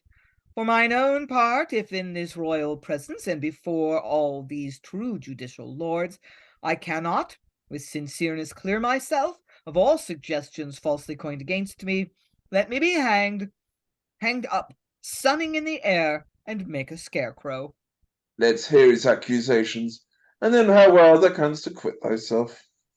First, when this monster made his residence within the country, and dispersed his shape through every shire and country of the land, where plenty had before a quiet seat, and the poor commons of the land were full with rich abundance and satiety, at his arrival great dearths and scarcity, by engrossing corn and racking poor men's rents. This makes so many poor and honest farmers to sell their leases and to beg their bread. This makes so many beggars in the land. Aye, but what proof or lawful evidence can you bring forth that this was done by him? My lord, I traced him, and so found him out. But should your lordship not believe my proof, examine all the rich and wealthy chuffs, whose full-crammed gamers to the roofs are filled, in every dearth, who makes this scarcity, and every man will clearly quit himself. Then, consequently, it must be nobody. Base copper money is stamped, the mint's disgraced. Make search who doth this, every man clears one. So consequently, it must be nobody. Besides, whereas the nobles of the land and gentlemen built goodly manor houses, fit to receive a king and all his train, and there kept royal hospitality, since this intestine monster, nobody, dwells in these goodly houses, keeps no train, 100 chimneys, and not one casts smoke. And now the cause of these mock beggar hall is this: they are dwelt in by nobody. For this out of the country he was chased. My royal liege, why am I thus disgraced? I'll prove that slanderous wretch hath this all done. It is good you can acquit you. Such abuses grow in the country and unknown to us. Nay then, no marvel that so many poor starve in the streets and beg from door to door. Then, sirrah, purge you from this country blame, or we will make thee the world's public shame.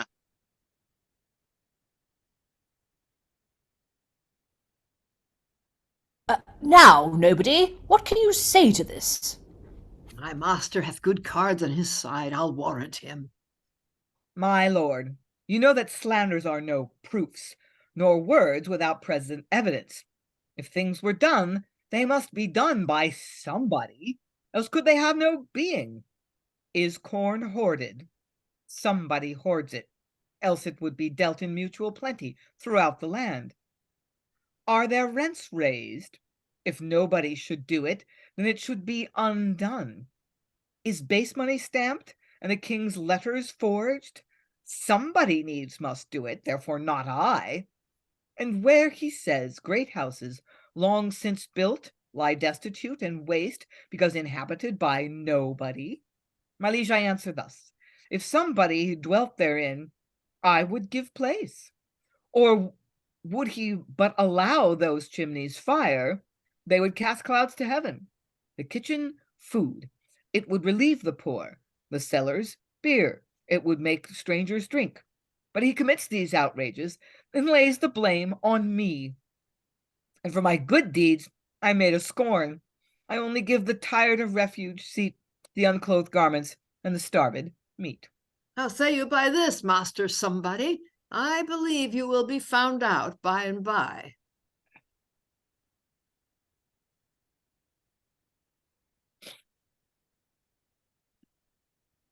Who's Cornwell? Sorry, we've lost Cornwell. I'll just read. If this be true, my liege, as true it is, somebody will be found an arrant cheater, unless he better can acquit himself. Touch him with this city, since you have taken the foil in the country. Sarah, what can you say to this? And somebody, are you back in the room yet? No. I'm really sorry. My pages has just crashed and I can't get my script to reopen. I'm really sorry. Olga, can you be somebody for the moment? What should I say, my lord?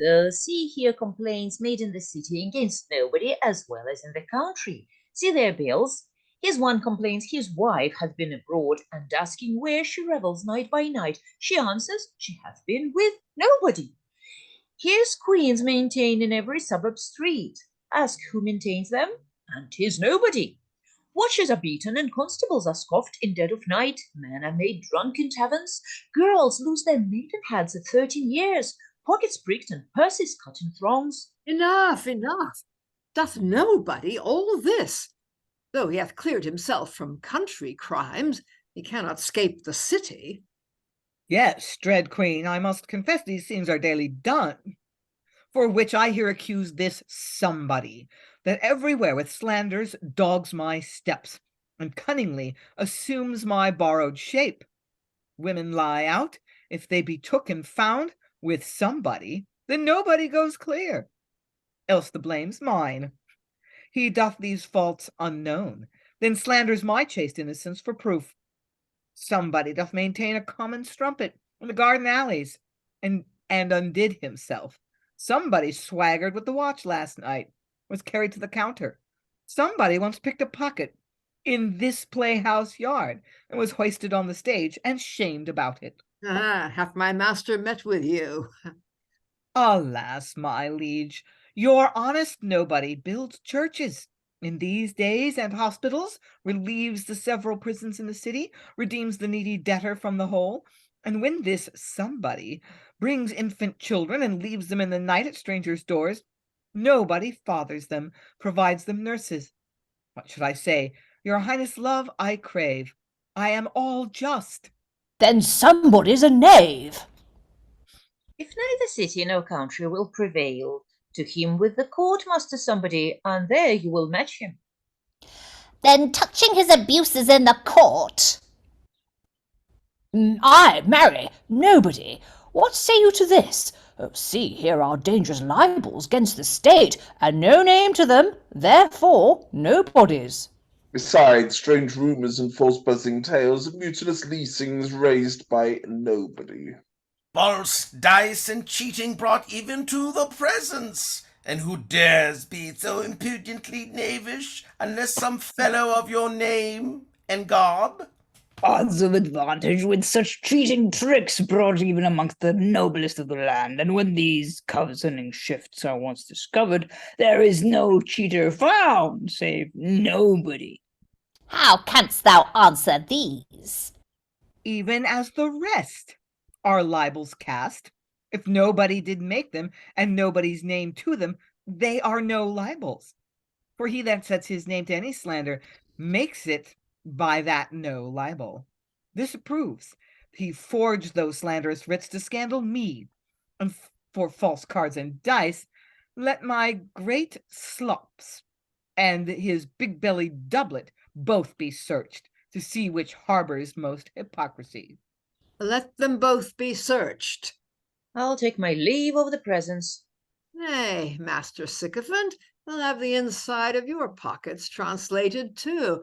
We'll see what stuffing they have. I'll take a little pains with you. What have you there in nobody's pockets?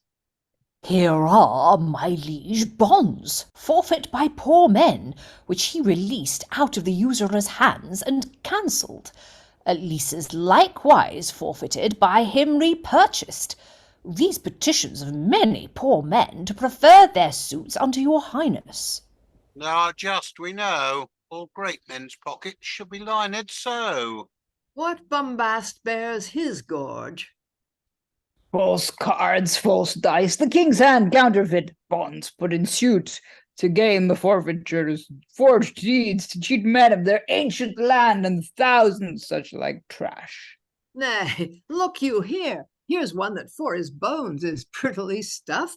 Here's Fulhams and Gourds, here's Tallymen and Lowmen. Here, traduce ace, passage comes apace. Mercy, great king. Mercy, my sovereign. My liege, you cannot be too severe in punishing those monstrous crimes, the only stain and blemish to the weal public. Villains, hear your doom. There has been the oppression of the poor, shall be more poor than penury itself. All that thou hast is forfeit to the law. For thy extortion I will have thee branded upon the forehead with the letter F. For cheating, whipped. For forging, lose thine ears. For abasing of thy sovereign's coin, and traitorous impress of our kingly scale, suffer the debt of traitors. Bear him it! Since I must needs be martyred, grant me this, that nobody may whip or torture me or hang me for a traitor. Away with him! Or, if needs I must die a traitor's death, that nobody may see me when I die. Hence with the traitor! I knew by your complexion you were ripe for the hangman. But now, to this lean gentleman. Let me doom him, smooth spaniel, soothing groom, slick, oily knave, egregious parasite. Thou turning vain and changing weathercock, my sentence is, thou shalt be naked stripped, and by the city beadles soundly whipped. I'll make bold to see the execution.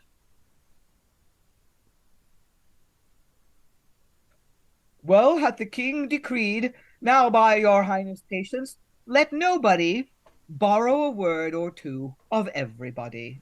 And thus we go to the epilogue. Here, if you wonder why the king Elydurus borrows nothing, bestows nothing on me for all my good services in his land, if the multitude should say he hath preferred nobody, somebody or other would say it were not well done, for in doing good to nobody he should but get himself an ill name. Therefore I will leave my suit to him and turn to you, kind gentlemen. If anybody here dislike nobody, then I hope everybody have pleased you. For being offended with nobody, nor anybody can find himself aggrieved. Gentlemen, they have a cold suit that have nobody to speak in their cause, and therefore blame us not to fear. Yet our comfort is this: if nobody have offended, you cannot blame nobody for it, or rather we will find somebody hereafter shall make the good fault that nobody hath done. And so I crave the gentleman grace, for the general grace of everybody. Now forward, lords, long may our glory stand, three sundry times crowned king of this fair land. Yes, and the king gets the last word after that. I mean, it's like at the very end, it's like the final last gasp. How many nobody gags can we get in here? And it is a nice payoff at the end that somebody's going, well, if anyone's going to execute me, can nobody do it? But last chance for the gag. Bye, I'm going. Of course, it is actually quite a brutal ending, but it's hard to feel for somebody as somebody is not real. And I assume it's Sicophant who's the one who's going to get stripped naked and soundly whipped. Sycophant. I feel it's a bit mean on Sycophant, a bit, but you know, it's the clue's in the name. Sarah, then Alan. It's also like missing a gag because Lady Elydure says, "Oh, let me doom him," and I mean, it's just crying out for her to just slap him again. Like she's like, "Oh no, let me doom him, smooth spaniel, smoothing groom, whack, slick, oily knave, egregious parasite, whack." I mean, that would just be hilarious. Well, the Queen ought to join in. Maybe they end up slapping. Yes. Yeah. Yes. Yeah, they're on the same side now, so they're slap buddies or something. I don't know. Alan. Yeah, I must admit, I think the execution on Sicophant is done by the two ladies jointly, who probably with evident signs of enjoyment. Talking about sundry punishments, we do have this sort of interesting meta moment. Somebody once picked a pocket in this playhouse yard, was hoisted on the stage and shamed about it. I mean, we do have an account of that at least happening once. I don't know if this is a specific reference to that, but somebody I think was actually pilloried on a playhouse stage. So it's a place where people pretend to be punished, an actual place where sometimes they actually are. And possibly even further. Lois. Yeah, I wondered whether at that point the clown looked out at the audience. In fact, the line right after that, because it's a sort of thing you could buttonhole somebody. Yes, there's several little slightly meta moments of just sort of looking out into the playhouse yard and saying, "Yeah, any pickpockets out there today? Anyone want to get bad things happening to you?" So yeah, and it's like finally at the end, all the plot line, everybody comes together. Elydure does some, and it's like Elydure sort of just again, he's just sitting there. He doesn't say very much in it. He's just sort of sitting there. I feel he's playing pocket Scrabble or something. I don't know what he's doing. He's just sitting in the corner and going, "Oh, is it my bit? Oh, lovely, thank you." Eric. I was going to say that the sort of picking pockets, somebody's picking pockets bit might be like the panto moment as well, where you've got like, "Oh, look, audience participation. We all love that, don't we?" Other thoughts about this closing? It sort of ties all the loose ends of are broadly speaking tied up. I'm trying to think of anything we've missed. I mean, it's not actually a desperately extensive plot. It's quite straightforward. Lois. Well, it's another of these final scenes where the ruler suddenly says, "We wish justice in our kingdom. Good heavens, we didn't know about all these abuses. Now we're going to right them all." I mean, fairly standard, rather surprising from this king, but it's as if they're just sort of superimposing a typical ending on it. And again, it doesn't wholly necessarily feel sincere. It does feel like it's, again, this whole play is all about sort of cliches by this point. It's all cliche. It's throwing all these things, and it's like Elydure just sort of barges forward to do the last two, like we've done the epilogue, and then he says, "Hi, I'd like to point out this is my play." Right. Do you not forget? It's my name on the title. Oh no, it's not anymore. Oh, so there's something about that of just poor. It's like the actors. You're playing the king. Oh, good, excellent. I'm the lead. Not really. Yeah, and the two women go off elbowing each other, trying to see who can go first. Yeah. And I'm disappointed we don't have a ghost of Archigallo or something. So it turns up later on and go, "Whoa!" I might put one in, just because it's fun. Okay, we're going to go into final thoughts for those who've only been here for this session, but also for those for the play overall. I feel we have sort of sketched out a modern production. I mean, there is a lot about this play, which is all about its own moment. I think there's a lot here that might be lost, and it's definitely excessive with the amount of somebody nobody gags. But we were talking about you kind of just have to ride them like waves. You have to surf them. I think the idea of trimming them back, I mean, we might look at some cuts, but it's not a desperately long play already. And so it's an interesting question about whether we just take it as it is and just ramp up the silly, or whether we do something more radical with the text. I'm really curious to see how this would land, and just as it is, and just give it its due, because it is sort of fun, even if sometimes you're going, I'm not sure whether I'm getting all of these jokes or these references, but it's kind of fun anyway. So, thoughts, final thoughts around the room. I'll go to Alan. You're waving first. Yeah, and I think the thing was that in the previous session, which I think we had slightly fewer people in the room, we actually remarked it went through incredibly quickly. Today's been a little slower, but that's partly a function of one or two technical issues plus more people in the room to comment. Also, slightly longer text today. We had slightly more today than yesterday. I think the thing is that it would have to be done at pace anyway to make it work. And I think it's got time enough within a normal run time for putting in the business like the wrestling and the fights. So that I think it probably doesn't need an awful lot of trimming. And yes, you will get an awful lot of audience groans every time the somebody nobody gag turns up. But you could almost make that a feature of it. And I think there were a few moments this half where I did feel that some of these things go on a little long. I mean, this final scene felt a little long. Do we really care about the disputation between them? I'm not sure we do fully. And there are a few bits earlier, but we're not talking a huge amount. But yeah, the options are there. Lynn, I'll come to you in a moment. Constantine, any final thoughts? Well, it's interesting. I mean, you mentioned the meta aspect. I mean, you can actually make it more meta. You know, when the actors are making these puns, they could look at the audience of some sort. I mean, you know, there is that area where you can make it very. And then the other thing is, how ludicrous do you want to make it? If you go too far with the fighting or the gestures, then it becomes ludicrous.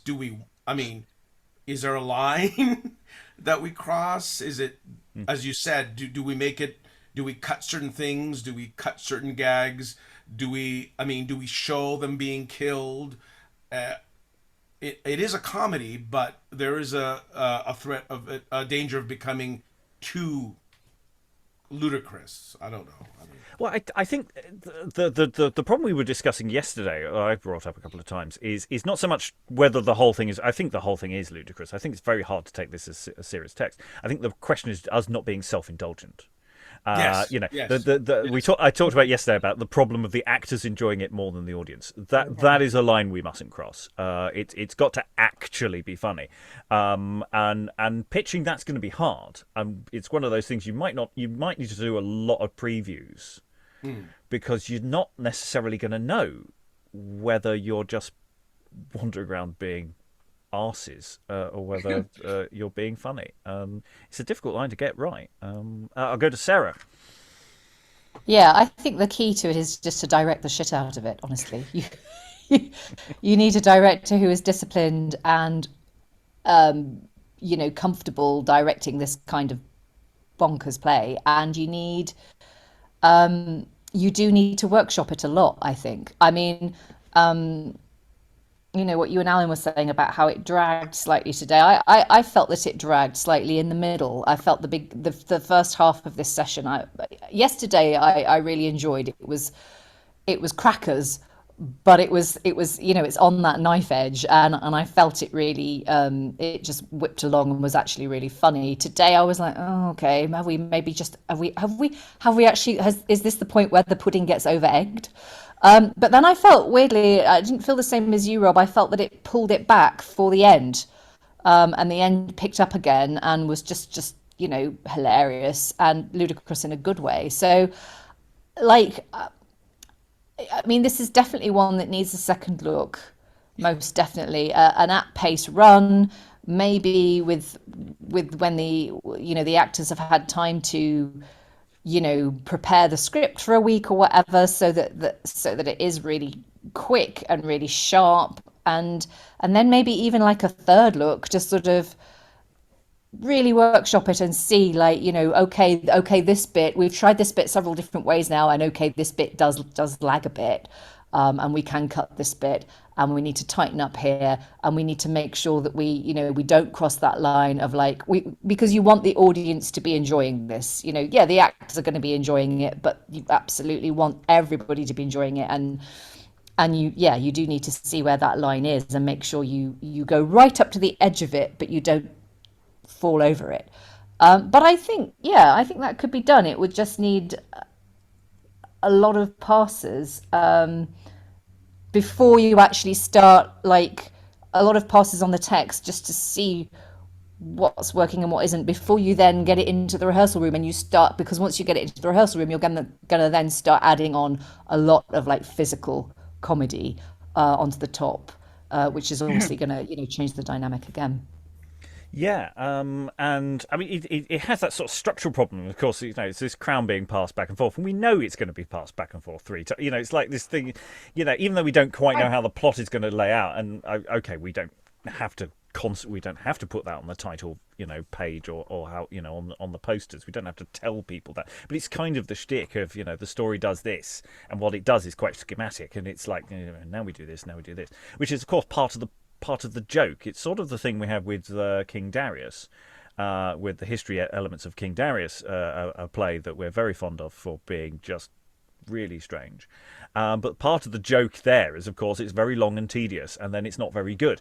Arguably, opinions differ whether that's deliberate or not. And it's sort of like here that history isn't the history. This kind of thing isn't actually very good, so we're going to do it in this slightly silly way, and it is all silly, and all of history is silly, and this history is silly because it never actually happened anyway. So what do you do with it? Back to Sarah before I go to other people for final thoughts.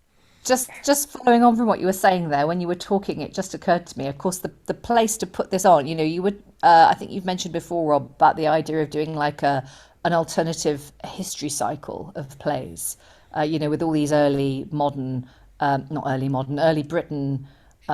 plays that we've done. And I mean, this is absolutely the one to stick on. Like if you're doing it over a weekend, if you're doing like, I don't know, 3 plays on Saturday and 3 plays on Sunday, this is absolutely the one to put on Saturday night.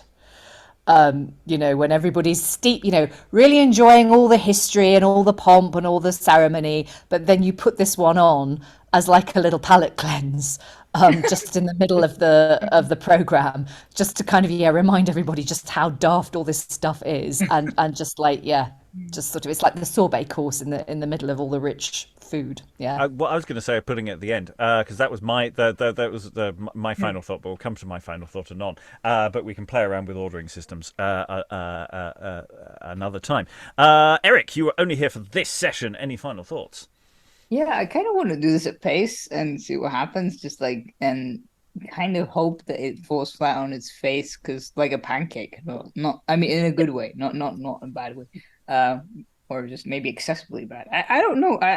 Yeah, it feels like, because we kept stopping and starting, it didn't really grab me, but I feel like it could, and it has. It was very much that thing that you said, where like, the 5th time it starts to get really annoying about the nobody somebody jokes, but then when you get to the 29th time, it's like, how many times? And it's too funny. Lois, any final thoughts? Yeah, well, I think the fact that, as I say, I really do think this was written primarily to be played for children. And I think that makes it absolutely suitable for a modern audience, because, every point is made about 10 times. And there are some really simple ideas, 2 women being bitchy to each other, and 2 brothers fighting, and people fighting over a crown, which keeps being passed around, and the nobody somebody joke.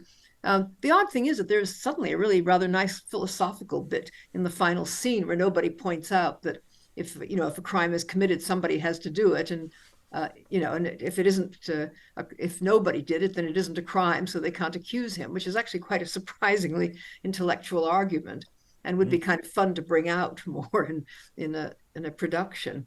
I quite like it. I think that it could be done in sort of bright colors and a very sort of clear line through it. Yeah, I mean, I was saying in the first session, that it's suddenly like, oh, we have a morality play. Isn't that lovely? And at the end, yes, what Nobody and Somebody are doing, and they're having a sort of morality play, sort of interlude sort of moment. And it's I don't think it's overdone. I think it's reasonably balanced in the play. It's just it does suddenly come a little sideways at you. Lynn, any final thoughts? Yeah, a couple of things. I was thinking earlier, sort of my fantasy production circumstances would be to teach a semester-long class in the morality play and its relationship to later early modern drama. Like, teach that as a class, as a seminar. And in parallel with this sort of more textual side of it, we produce this play. The class acts the play. And that's their final exam or whatever. So that they're getting a little background as they're learning their parts and stuff like that. And then the production is how the term culminates. Because it does feel a little bit like it's student drama. Or like an introduction to the genre of history for 10-year-olds. So that's where my fantasy production would be, to do it as part of a class in the genres that are at play here. And the other thing that I was thinking about as Sarah was talking was, so I worked on a production of an early modern play. It's got a play within a play, and the play within a play is really terrible and really hilarious. And in this particular production, the play within a play was just gut-bustingly funny. On opening night, I mean, like crying tears, hilarious, and it was never that funny again. And I think I figured it out. In order for that to be funny, the characters, and because you can't really have the actors, have this be true of the actors, they can't know they're funny. And I think maybe that might be the key to producing this, is for the characters to take it all really seriously. This is really serious. And I think that would make it really hilarious, that like the stakes are really high here. Yeah,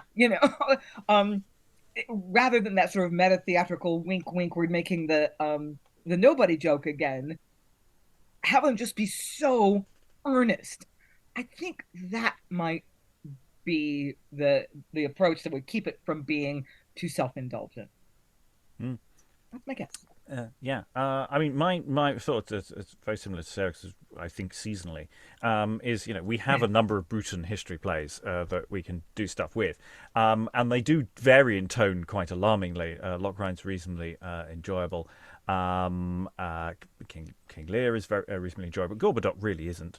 It's a very depressing play. And sort of I sort of want to close a season with something fun like this, because this is very much the in my mind sort of the end game as something that you can everybody's heading for something enjoyable.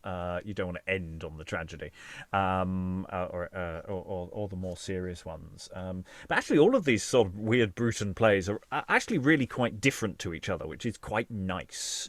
So even though they all basically tell the same story, which is don't divide the kingdom, is they do them in remarkably different ways. So yeah, this feels like the completion of a sort of a season of works that we could actually program reasonably sensibly. So on that, it just slots in very neatly in my mind, especially with those other plays, as Sarah was saying, setting up context, setting up a universe of the kinds of plays and the kinds of versions of plays that you've got. Add in a few additional fillers to explain who everybody is. I feel we do need to work on that. It's a shame there's several plays about some of the Bruton kings that don't exist anymore. We know they existed, but they don't anymore, and it's a sort of a bit of a shame. But there are other texts we might be able to fill in, do a bit of infill with, just give us some more of those. Anyway, that is all for this session. If you have enjoyed us wittering on and reading, you can always join us. Sign-up sheets are available each week, and they're always on the website, unless I forget to update it, in which case, well, they're not. But you can always get in touch somehow. So all that remains, however, is to thank all my wonderful readers for all their wonderful reading. Thank you very much, everyone, and goodbye. Kiss my pump.